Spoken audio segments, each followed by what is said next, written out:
మనం ఏ పని చేయాలనుకున్నా మన మనసులోకి చిన్న ఆలోచన వస్తుంది, నలుగురు ఏమనుకుంటారు అని.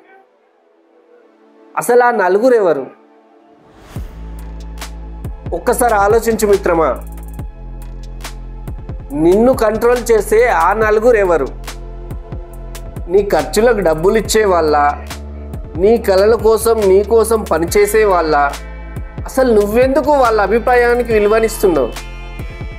ఎవరో ఏమనుకుంటారో అన్న సంకోచంతో, ఎవరో చూస్తారనే భయంతో, ఎవరో నవ్వుతారనే అభిప్రాయంతో అసలు నీకు వచ్చిన అవకాశాలను నువ్వెందుకు చేజార్చుకుంటున్నావు?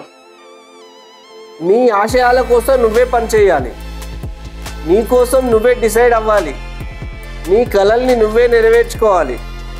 వాళ్ళేమంటారో వీళ్ళేమంటారో అని మర్చిపో మిత్రమా. నీకు వచ్చిన అవకాశం మీద నువ్వు ఫోకస్ పెట్టు. వాళ్ళు నవ్వినా సరే నీ ఊహల్లో నుండి బయటకి వచ్చి ఒక్క చిన్న అడుగు వేయి మిత్రమా. ఎందుకంటే నీ భవిష్యత్తును నువ్వే నిర్మించుకోవాలి.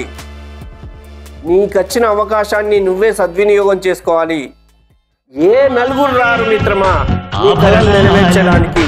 అనుమానాలే అనుకూలాలు.